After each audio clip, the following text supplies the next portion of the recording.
अल्लाह अकबर। साथ भाई जरा दिखाओ मेरा भरा, बिल्कुल तकरीबन असं सिरे ते आ गए ना। इस सिरे के उत्ते एडे एडे बड़े पत्थर अल्लाह जानता है। और लवाहिकीन रो रहे सन कि साडे फोत शुतगान थले ने, ते साथी कहते सी कि मशीनां थोड़ियां ने ते काम नहीं हो पा रहा।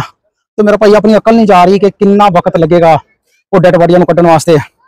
अल्लाह अकबर। वो यकीनी तौर पर यही उन्होंने कब्रिस्तान बन गया।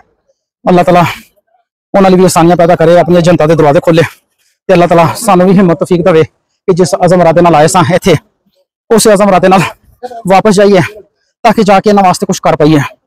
अल्लाह अकबर। मैं अपने सारे भाइयों नूं जिहड़े पिछे ने उन्होंने भी नसीहत करना है कि प्यारे भाईओ सुबह चल फिर रहे सां ते यकीनी तौर पर शहर के ऐसा नहीं महसूस हो रहा सी कि शायद एडा वड्डा कुछ सामने होवे, और जो प्रैक्टिकल आके देखा ना अल्लाह जानदा इस तरह लग रहा है कि शायद आटे च नमक भी नहीं जो असीं कीता। ते अल्लाह ताला तुहाडियां मेहनतां कोशिशां काफिशां कबूल करे। अल्लाह ताला सानू हिम्मत देवे, असीं बढ़ चढ़ के इंशाअल्लाह काम करिए। बुजुर्गों ने कहा असीं इन्हां नूं घर भी बना के देंगे, हर तरह की सहूलत देंगे। अपने अल्लाह को आसानी मंगिए तो इंशाअल्लाह जो बुजुर्गों ने कहा वो मुताबिक इंशाअल्लाह कोशिश काविश करिए। फैसले मेरे अल्लाह देने, फैसले मेरे अल्लाह देने। ते देखो ता हद्दे नगाह ना तो भाई दोवां साइडा ते देखो मेरा भाई घर मलिया मेट होए ने तो कोई समझ नहीं लग रही। या मेरे पीछे देख लो तकरीबन सिरे ते आए हैं जिथों पत्थर शुरू होए ने ते किड्डे किड्डे वड्डे पत्थर ने जेह्ड़े सरकाए नहीं जा सकते। ते अल्लाह ताला माफ कर दे भाई। इंशाअल्लाह मिलजुल के मजीद काम नूं मुनज़्ज़म करिए। जज़ाकुमुल्लाह खैरा। अस्सलाम वालेकुम।